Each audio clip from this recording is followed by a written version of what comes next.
Olá, eu recebi algumas perguntas sobre proteína vegetal e resolvi juntar porque elas têm mais ou menos uma resposta parecida. Então, uma delas foi o teor de proteína das hortaliças e a outra era o quão significativo é a espirulina para a ingestão de proteína. Primeiro eu queria dizer que hortaliças, só para a gente aprender esses termos todos, hortaliças é o grupo das verduras e dos legumes. Então, quando eu falar hortaliças, eu estou falando de verduras e legumes. Aí eu posso separar quando eu quiser dar informação só do grupo dos legumes ou só do grupo das folhas.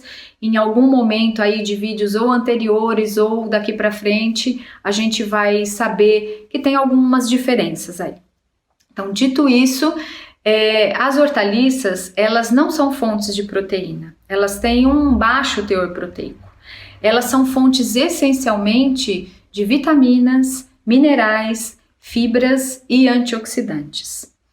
Mas rola na internet que brócolis, couve, espinafre, cogumelos são fontes de proteína. Aliás, vou fazer um outro parênteses aqui. Os cogumelos, eles são de um outro reino, não é do reino vegetal, é do reino fungo. Mas a característica, né, a composição nutricional, ela se assemelha ao grupo das hortaliças. Então, tecnicamente, a gente coloca os cogumelos dentro do grupo das hortaliças. Então, da mesma forma que verduras e legumes não têm um teor proteico grande, os cogumelos também não têm. Por que por aí se diz que tem um teor grande de proteína? Você vai pegar lá e ver percentualmente tem 40% de proteína, 50% de proteína. Primeiro a gente tem que considerar que esses alimentos, de 100 gramas dele, 90 gramas é água, em torno de, né? 90 gramas é água, em torno de 10 gramas é de matéria mais sólida. Então, o teor de proteínas, de carboidratos e de gorduras vai ser calculado em cima desses 10% só, porque o resto é água. Então, quando eu pego o total de proteínas nesse total do alimento, e só lembrem que 90% é água, no total do alimento eu pego quanto tem de proteína, quanto tem de gordura e quanto tem de carboidrato. E chego num volume calórico X. Aí eu vou pegar deste volume calórico quantos por cento é proteína, quantos por cento é gordura, quantos por cento são os carboidratos. E aí que aparece um teor alto de proteína. Mas não é só um percentual alto. Quando você vai olhar um número mesmo, dá 1 grama, 1,5 grama, 2 gramas em 100 gramas de alimento. É muito pouquinho. Só para você ter noção, 100 gramas de cogumelo é uma bandejinha de cogumelo. Depende do tamanho da bandejinha também, né? Mas é bastante cogumelo. E é pouquinho que tem.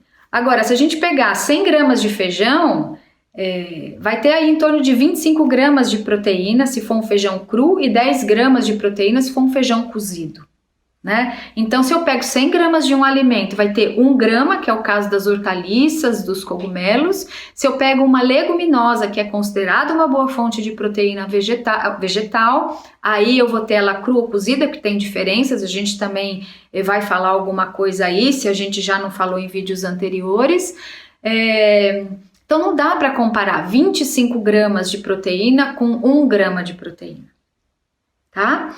Então, verduras e legumes e os cogumelos não são boas fontes proteicas. Eles podem ter um percentual de proteína alto, mas na hora que a gente traduz em gramas, que é o que a gente vai acabar ingerindo, a gente não ingere o percentual, a gente ingere a quantidade em gramas, é pequenininho.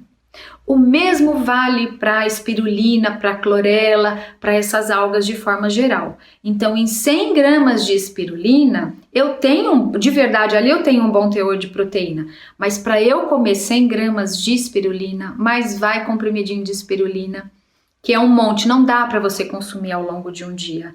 É inviável este consumo. Então, é melhor a gente contar com a ingestão de alimentos que são realmente ricos em proteína, como as leguminosas e alguns cereais como a quinoa, o amaranto, a aveia, o trigo sarraceno como fontes de proteína do que eu tentar consumir um alimento que tem um tiquinho só.